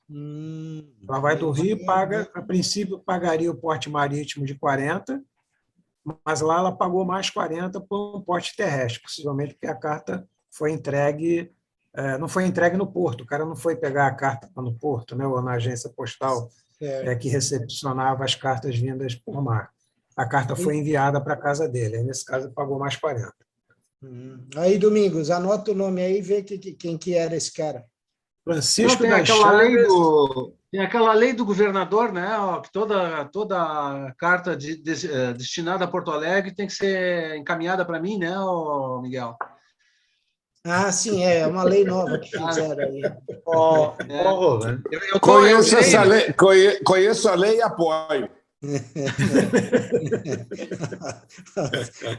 Uma pergunta, Ruben, já havia distribuição domiciliária em Sim. 1823 em Porto Alegre? Eu acredito que sim. É a única justificativa para se cobrar esses 40 a mais. Porque senão ela teria que pagar só o porto marítimo. Mas não terá ido o destinatário ao correio levantar a carta? Pois parece muito cedo para... Eu não conheço a legislação aplicada em 23 nessa zona, mas parece muito cedo já haver distribuição porta a porta, não é? Mas não é um correio urbano, diria assim, não. Mas, de repente, o cidadão aqui era um cidadão conhecido e o cara fazia a diligência de levar a carta para ele. Eu não coloquei aqui, mas eu tenho, por exemplo, já durante o funcionamento do correio, eu tenho, por exemplo, cartas aqui que eram correios particulares, na verdade. Na verdade, o cara fazia o endereçamento e, de repente, ele tinha lá um empregado que fazia o transporte da carta dele e distribuía no centro da cidade, aqui no Rio de Janeiro. Se ela veio do Rio, ela entrou em Rio Grande. Ela entrou em Rio Grande. Chegou em Rio Grande. Se ela entrou em Rio Grande... ela veio via Lacustre até Porto Alegre. Aí pode ser que nessa via Lacustre aí... tenha cobrado mais 40. Pode ser também. Pode ser também. Né? Mas, assim, Acácio, havia, não formalmente, mas havia uma certa distribuição de cartas. Já nesse... Realmente, na década de 20, talvez, eu não me recordo agora de quando são aquelas cartas, essas duas cartas que eu tenho, mas eu acho que são da década de 30, 40. Mas, enfim, eram cartas que eram distribuídas particularmente. Então, um cara lá que tinha uma certa posição, às vezes comerciantes e tal, o cara escrevia a carta, chamava o empregado e mandava o empregado levar essa carta até o destino. Né? Obviamente, isso não passava pelo correio, por isso não pagava taxa nenhuma. Essas cartas não são taxadas. Mas a analogia que eu estou tentando fazer é no sentido de que, eventualmente, algumas pessoas poderiam ser pessoas mais importantes e poderiam se levar a carta até ela. Mas aí agora o Domingos está colocando uma situação diferente. Talvez essa carta tenha chegado em Rio Grande, e de Rio Grande até Porto Alegre ela tenha sido transportada por via marítima, né, através ali das lagoas, né, e pagou mais 40, um segundo porte marítimo, digamos assim. Né? É uma possibilidade. Talvez seja mais isso do que outra coisa.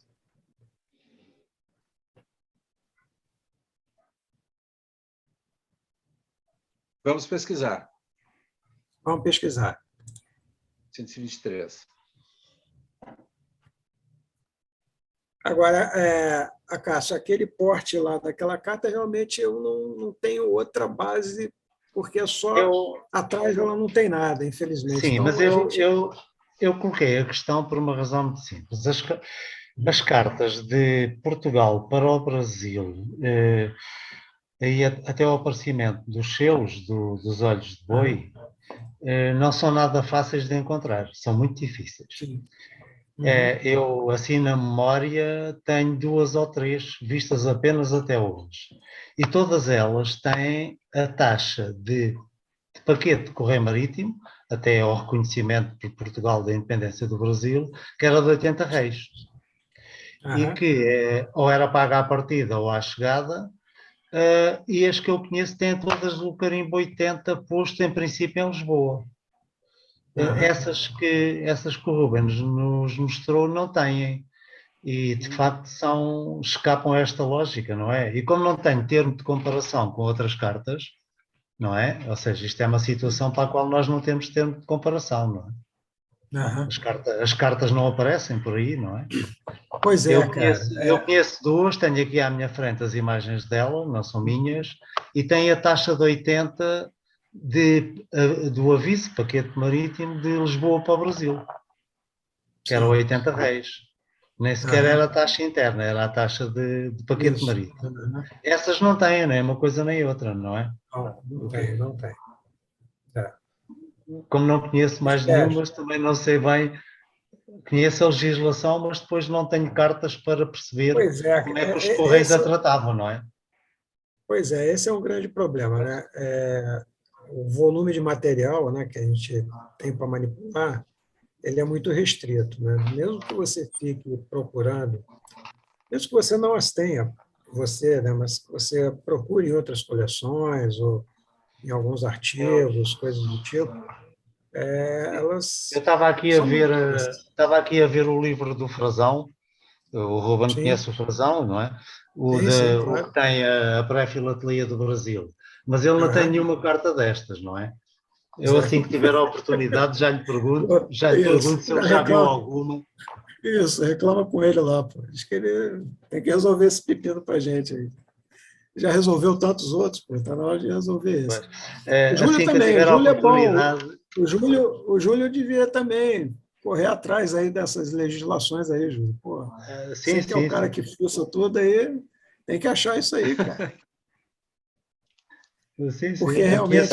Eu conheço bem os dois, conheço o Júlio e conheço o Frazão, Aham. pessoalmente. Assim que Ele tiver a oportunidade, já pergunto ao Frazão se ele conhece alguma carta deste pergunta período. assim, pergunta. Se Pois. ele quiser, eu mando para ele aí as cópias e Eh, tal, de para ele dar uma Portugal para o olhada. Brasil, porque do Brasil para Portugal nós Sim, sim, conhecemos sim, sim. muitas, não é? Sim, sim, Agora, sim, sim. daqui para aí é que não aparecem, não Exatamente, exatamente. Eu também tenho umas 3 aqui dessas e são todas com o porte de 80 batido em Lisboa. é? Sim, Tipo era, em o Lisboa. paquete, era a Todas taxa elas. do paquete marítimo, não é? Sim. Uhum, uhum. É. Também pode Temos ter aí acontecido essas terem ido por um barco, por um navio mercante. Isso, é O que é possível. estranho é terem passado no Correio de Lisboa e ninguém ter cobrado dinheiro, não é? Mas é o que temos na carta, não é? Isso é um facto. É. Tá vendo? Mais problemas do que soluções. Aí vocês têm que me ajudar aí para eu melhorar ali a descrição. Então o Júlio diz que tem 3 cartas dessas, é? Então já são 2 do Ruben, não é? 3 do Júlio, e eu conheço 2 que não são minhas. Mas as que eu conheço têm todas o 80. Uhum. No livro do Frazão não está nenhuma, não é?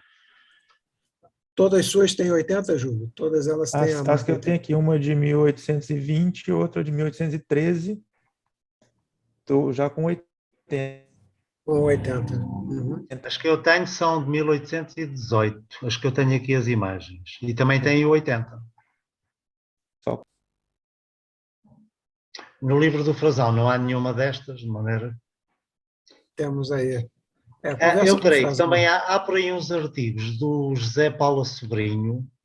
Não sei Uhum. se haverá algum com alguma carta destas. Não tenho na memória, mas. Não me recordo, não me recordo.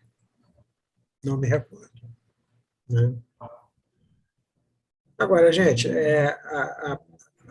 uma coleção de pré-filatelia assim, provincial, né, não é uma coisa muito simples de ser feita, tá? Aqui no Brasil, né? Não daqui do Brasil. E são coleções que realmente, se você quer montar para exposição, elas são classicamente exposições de um quadro, são coleções de um quadro. Né? Porque mesmo se você for fazer isso para Minas Gerais ou para São Paulo, né? Eu acho que São Paulo ainda junta com as agências do Paraná, né? Porque num certo momento não havia a divisão, né?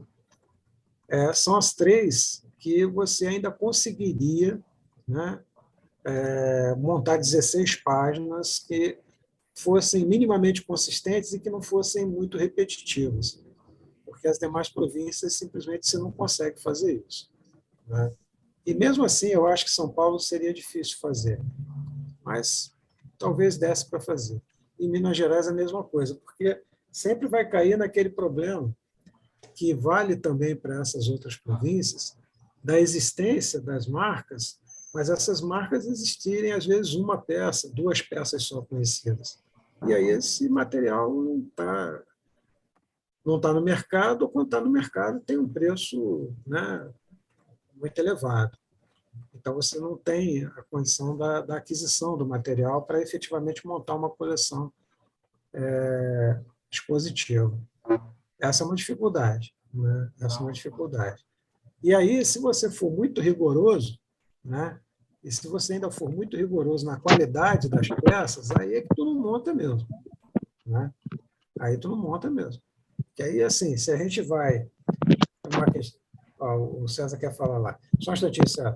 Se você vai para uma questão de Estado, por exemplo, aquela carta lá de São João do P, aquela carta de lixa, elas não deveriam estar ali, porque o estado delas não é o melhor. Não é? Mas, cara, se elas não estiverem ali, você não tem outras para colocar no lugar. Esse aqui é o fato. Né? Então, a raridade delas, na verdade, se sobrepõe ao fato de elas estarem no estado que não é aquele estado que a gente gostaria que elas pudessem ser apresentadas. Né? Diga, César. Uma dúvida que eu fico agora é sobre também a exposição, né? O que seria válido. Por exemplo, se você não tem a carta pré-filatélica com a determinada marca, sendo de uma determinada raridade, valeria o selo com a marca, um fragmento? Sim, sim. Numa coleção de história postal, sim. Na verdade, eu usava esse artifício na coleção grande, né? Na coleção de história postal da província do Rio de Janeiro, mas aí a coleção de 8 quadros. Eu usava esse artifício porque aqui na província, né, você tem 3 marcas postais, né? Você tem 3 marcas postais que anularam, né? Cancelaram óleo de boi. Né? E eu não tinha 3 cartas com essas marcas, uma carta com cada uma dessas marcas. Então, nesse caso, o que eu fiz foi abrir essa discussão, abrir o período adesivo, né? Colocando exatamente 3 óleos de boi, né? Até botei a série, era um 30, um 60 e um 90, cada um com uma dessas 3 marcas circulares. Então, é um artifício, sim, que é possível de usar, é perfeitamente cabível, né? Desde que você mostre, né, na verdade, a dificuldade daquelas marcas em relação às cartas, né? A carimbologia faz parte da história postal, então isso não é um problema. Beleza, obrigado. Esse artifício, né, beleza. na coleção. Fala, Jacques. Eu perguntei isso ao juiz lá em Londres, ao Dan. Perguntei, porque eu também falei, olha, eu tenho peças que são únicas e que não utilizo porque não estariam em excelente qualidade. Ele me disse que isso já mudou. Se são únicas, eles aceitam. Isso. Exatamente. Tá? Então, apesar da peça não ter a qualidade igual aquelas outras que o Júlio até disse que eu acho que foi o Mantovani, ele disse que ele poderia guardar as peças para você. Eles aceitam peças assim, em pior qualidade, mas com uma maior raridade. Exato, eu acho isso razoável, né? Porque, na verdade, a raridade vai se sobrepor à qualidade da peça, nesse caso. Né? Então, se você tem... mas eu perguntei se perderia ponto pela qualidade, ele disse que não. Que não. Eu acho bem razoável que isso seja uma tendência que fique. Ele disse que não vai achar outra. Foi o que ele me disse. Exatamente isso. Você não tem como substituir aquilo. Vamos lá, voltando lá àquela São João do P. Pô, tu tem 2 cartas, cara. Aquela e uma outra que é um pouco melhor, mas é só um pouquinho melhor. Não é muito melhor.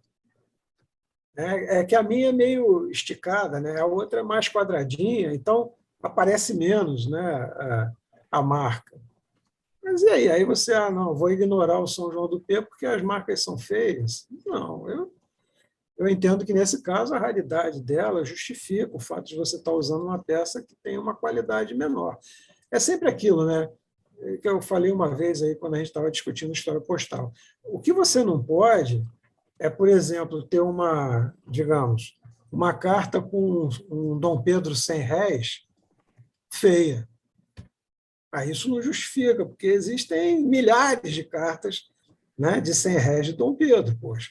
Aí tu vai botar exatamente uma que está rasgadinha, uma que tem uma dobra, uma que tem não sei o quê.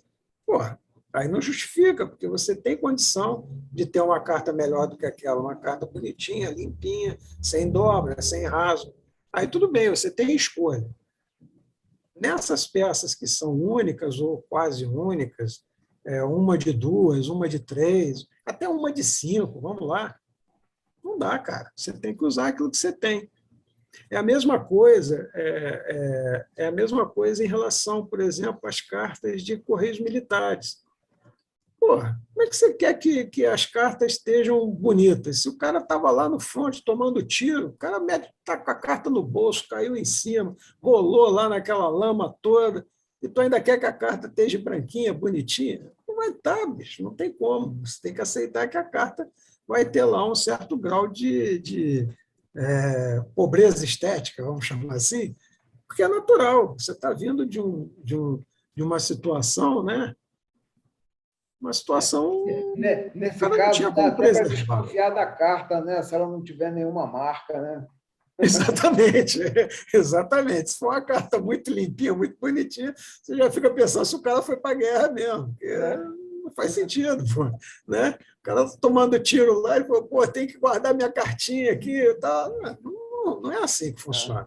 Então, essa Rubem, maleabilidade eu acho bem razoável.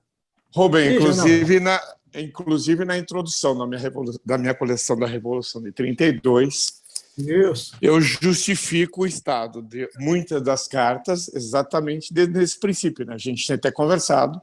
Eu alerto que... Isso. Como é que é? Eu achei um achado isso. Seu. Achei ótimo você introduzir essa questão logo para o jurado. Ó, cara, vê lá o que tu vai fazer, pô. Afinal de contas, é um correio militar. O cara tá exatamente, porque as cartas muitas são dobradas, que o cara recebe, mete no bolso e vai para a briga. Ele não vai falar, não, espera aí, depois alguém vai colecionar isso aqui, deixa eu guardar direitinho. Legal. Não é assim. Concordo plenamente com você. Quanto ao que o Jacques falou aí, os jurados lá em Londres, acho que consideraram bem a condição. Porque a minha, vocês conhecem bem minha coleção, as cartas não são perfeitas, né? Elas têm uma qualidade um pouco judiada aí. E eles deram 9 pontos na condição lá, coisa que eu nunca tinha tirado. Tudo bem que são várias peças únicas aí, ou tem 2 ou 3 conhecidas no máximo, mas eles consideraram bem. Foi com 9 pontos de condição aí. Então, acho que isso vai pelo que o Jacques está falando. Acho que os caras estão entendendo que nesses casos em que você tem um efeito de raridade alto, a condição ela tem que ser vista, né? Ela tem que ser julgada de uma maneira um pouco diferente, porque senão tu vai perder em estado, ou pelo menos vai deixar de ganhar em estado, mas vai perder muito em raridade. Não faz sentido, né? Não faz sentido. Então, cara, tudo tem que ter ali um bom termo, né? Tem que ter uma boa mediana ali para essas coisas, né? Nem muito lá, nem muito cá. Agora, acho que é importante, nesse caso dessas peças, que possam estar um pouco mais judiadas e tal, não tão bonitas, você explicar o motivo que ela está ali, ou seja, você realçar o efeito, né? Realçar a raridade dela. Dizer, ó, cara, ela está assim porque é uma de única. 2, é uma de 3, alguma coisa do tipo, não tenho muita escolha. Né? É o que tem. Rubem, vou te dar parabéns pela coleção. Vou pedir licença, porque eu estou 3 horas adiantado. Eu sei, você está adiantado. Aí a gente volta a se falar depois. Mas foi ótimo te Obrigado, ver. gente. Parabéns aí, adorei ver. Valeria a pena ter mais um livro dessa coleção ali feita pela... Porque é um catálogo para a gente. Um abraço a todos aí. Obrigado. Legal. Obrigado, Abraço, Jacques. Jacques. Um abraço. Boa noite, Jacques. Tchau. Boa noite. Boa noite, gente. É isso, pessoal. Hoje até que eu falei pouco, hein, Igor? Estou quebrando teu galho. Foi econômico. Foi econômico. Mas bom, primeiro eu queria te agradecer por topar pela apresentação e parabenizar pelas peças, porque são bem bacanas. Além do estudo, além de todo o estudo, além de tudo que você levantou, as peças estão bem bonitas. E é aquilo, às vezes o carimbo não está bem batido, mas, pô, em 1820 o cara não estava preocupado com o carimbo bem batido, né? Se nem hoje eles estão, imagina. Hoje não estão mesmo. Mas eu acho que, assim, né, você vê como é que... assim, eu acho que a importância, né, da gente ter essa conversa, ter essa possibilidade de trocar ideia, porque, pô, agora a gente já sabe que o Júlio tem esse material, que o Acácio já viu lá, a gente vai correr atrás, é coisa que a gente está anotando aqui para tentar buscar. Talvez a gente não ache enfim, a definição, né, não ache a explicação correta, continue ali mais ou menos no achismo, né, mas olha quanta coisa, né, vocês detectaram, né, quantas ideias aparecem no sentido de, não, talvez essa carta, que nem o Domingos, essa carta deve ter subido ali pela lagoa, então o cara foi lá e cobrou mais 40, porque, pô, foi outro barco, o cara quer receber o dele, né? Então, esse tipo de coisa acaba, isso tudo vai ficando anotado aqui, né? Isso vai enriquecendo a coleção do ponto de vista descritivo, né? Vai enriquecendo ela naquilo que é o fundamento dela, que é contar uma boa história, né? E aí, nesse caso, bom, o Jacques já saiu, mas o Jacques tem um entendimento que eu também tenho. Eu fiz uma sessão de feedback dessa coleção lá, quando ela teve agora no Peru, né? O Almir foi o comissário, né? Foi uma exposição virtual, é bem verdade, né? Mas eu tive a oportunidade de fazer um feedback com 3 caras, porra, muito bons e muito interessantes, né? Caras preocupados ali de julgar legal, de olhar com não aquele olhar, não, vamos buscar os defeitos, né? Não, é o olhar de, pô, vamos ver o que o cara está apresentando e vamos tentar falar para ele que, isso aqui pode melhorar, isso aqui pode tal. Que foram o Walter Brits, né, que é um uruguaio, o Yamil Curi, né, um norte-americano, né, e escapou, aquele argentino que já deu palestra aqui para a gente. André Flicker, o Andy. Isso. Cara, eu fiquei com eles quase 1 hora, né, numa sessão assim online, né, os caras esmiuçando folha por folha, e as sugestões estão todas anotadas aqui, eu ainda não tive tempo de mexer, né, eu queria mexer antes dela ir para o Canadá, mas tem uma coleção de censura que está na frente, que o Igor insiste em levar ela lá para a Suíça, então ela está na frente, ela tem que sair antes. Mas, enfim, mas tem uma série de coisas que eles sugeriram, em termos até mesmo de posicionamento, que eu não mostrei a coleção toda, tá? Tem outras. Eu não mostrei os serviços, por exemplo, né? Eu tenho carta que tem um endereçamento para uma caixa postal não oficial, né? Uma coisa super legal. Tem cartas de serviço de transporte misto, tem essas cartas, né, que o Júlio até conhece, que eu já mandei cópia para ele, né, que é aquelas que são de correios particulares, né, não pagam porte, então tem ainda mais coisas, né. E aí uma série de sugestões que eles deram, cara, foram assim, tipo assim, pô, como é que eu não pensei nisso, né, cara? Então é aquilo, a gente não pensa em tudo, né? Quando eu falo que as coleções, elas necessariamente são construções coletivas, é isso, na verdade. Os caras olham, né, se olhar com isenção, se olhar com cuidado, e nesse caso é uma vantagem das exposições virtuais, né, porque o cara pode ficar ali esmiuçando tudo que você escreveu, tudo que está na cara, há tempo para fazer isso, sai muita coisa boa. Então, eu fiz um feedback com eles de quase 1 hora, uns 52, 53 minutos que eu fiquei com os três. Fiquei mais com o Brits e com o argentino, o Cury ficou uns 20 minutos, porque ele tinha um compromisso. E foram, assim, coisas muito legais, cara. Muito legais mesmo, que a gente discutiu. Coisas que eles me pediram para explicar, que eles não tinham entendido, coisas que eles sugeriram remontar, né? Ou seja, apresentar a peça de uma forma diferente, algumas descrições que poderiam estar um pouco melhores, enfim, coisas desse tipo. Assim como, né, dessa conversa de hoje, outras sugestões vão ser anotadas aqui para serem devidamente corrigidas, ou pelo menos ficar aqui como uma ideia a ser pesquisada, né? Como o caso lá daquela... Por que não tem 80? Pô? Você saiu de Lisboa, todas têm e essa não tem. Né? Então, é alguma coisa do tipo. Né? Então, a gente sempre está aprendendo. Muito bom. Boa. Preciso ir, Rubem, parabéns pela... Legal, Reinaldo, obrigado.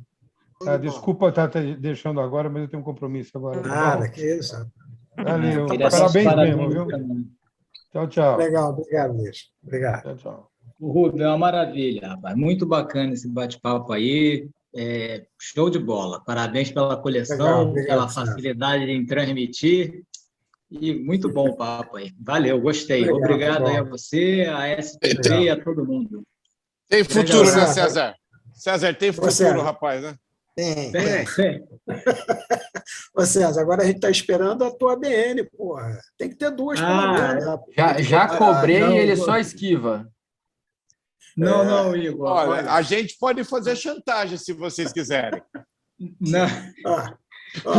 Está sendo preparado. Eu estou esperando o anúncio oficial da Lubrapex, não é isso? Não vai vir uma aí, eu acho? Caraca! Pô, peraí. Manda uma cadeira pro rapaz, gente. Faz favor, vai. Cadeira nada. Eu ia falar, arruma uma cama pro cara, porque ele dá até sentado para cansar. Manda uma cadeira. Não, vamos trabalhar nisso aí, pode deixar. César é um cara otimista. Tá certo, César. Isso aí. Vamos aguardar. Conheço 3 desses, mas ok, vamos lá. Sentado, mas vamos aguardar. E só para... Domingos queria falar alguma coisa. Domingos? Ele levantou a mãozinha lá numa certa hora. Lá. Hein, Domingos? Não. Foi a reação aqui, ó. Ah, ok. Ele ia perguntar a data da Lubrapex, ficou inibido. Faz sentido. E só para já adiantar e compartilhar, semana que vem a gente tem livre, só bate-papo, e dia 22 de março a gente tem o Reinaldo Macedo conversando com a gente sobre montagem de coleções. Ah, é? Tá vendo? Eu gosto disso. Ah, é? Eu adoro isso. Já avisaram o Reinaldo? Estou avisando agora, 2 semanas de antecedência. Agora, não dá para reclamar. Não, agora, peraí. Então, eu tenho uma sugestão. Já que o tema é esse, a gente pode especificar um pouco mais. É como montar uma coleção temática em 3 dias. Cara, ganhar ouro. 3 dias e cara, montar ouro. Gente, eu vou dizer que eu até agora estou querendo descobrir, mas eu posso explicar uma coisa. 3 dias full, 2 noites sem dormir. Isso. Esse é o primeiro requisito, né? Insanidade mental. Mas valeu o ouro, pô. Pelo menos isso, pô. Olha aí. Não, eu admito que fiquei contente, mas não quero passar essa experiência de novo, não. Tá certo, legal. Aguardemos, então. Miguel, além de homenagear as mulheres, homenageei os seus maquis lá com a figura da rainha. Foi perfeito. Eu tenho uma verdadeira paixão pelos maquis. Não vou fazer uma coleção, mas tu sabe que eu vou defender a tua coleção aonde ela estiver. Boa. Miguel, a notícia aqui, desculpa, é triste, mas tem que falar. Fluminense 3-0. Acontece, o Santos já foi, cara. 0-0. Fluminense do Piauí? Não, que isso? Fluminense do Piauí 3, Santos 0. É nada, 0-0. 25 Não mata o cara do coração. Não, eu estou acompanhando aqui. Sábado tem leilão, cara. Sábado tem. Não esqueçam, já está o Igor já colocou no site, está lá. Sim, já se degladiem, porque as peças são muito boas. E contamos com todos lá no sábado. Tá certo.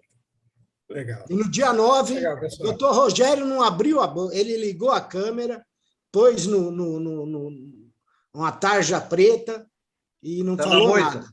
Está dormindo, rapaz. Não, boa noite a todos. Boa noite, doutor. Até amanhã, viu? Torcendo aqui pelo seu time, viu, Miguel? Eu imagino. Doutor Rogério, anota na agenda, porque eu sei que o doutor é ocupado, dia 9 de abril, na SPP, lançamento do livro do Centenário. Vai ter lá um coquetel, um breakfast, alguma coisa dessas aí. Depois vai ter o Cláudio e a sua presença. O breakfast me avisa, que aí eu pego o avião às 6 horas da manhã aqui, para pegar lá o café. Eu tenho que conseguir um trago para nós lá. Olha, vamos pelo lado positivo, que não vai ser churrasco do Miguel, gente. Já é alguma coisa.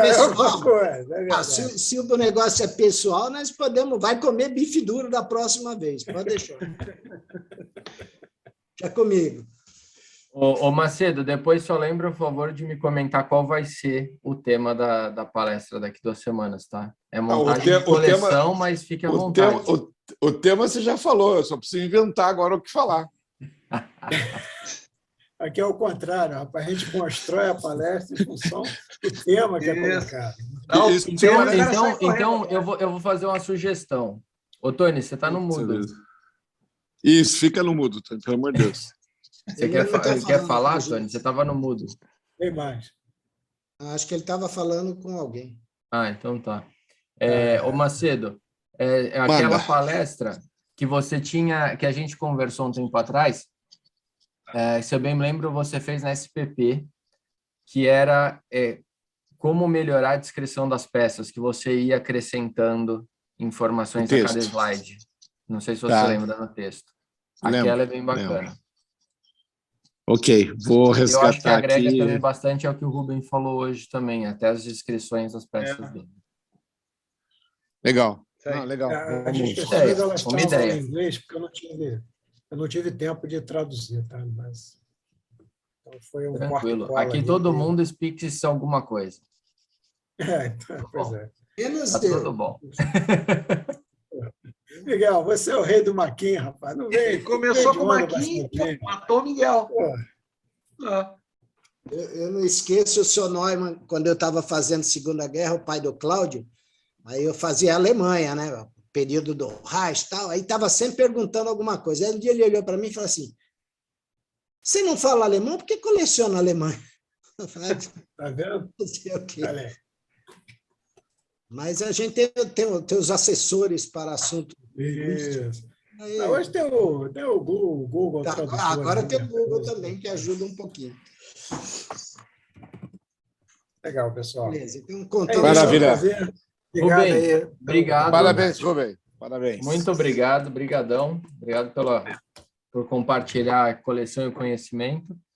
E, gente, a gente se vê sábado no leilão da SPP. Eu vou estar fazendo mímicas e imitações do Miguel.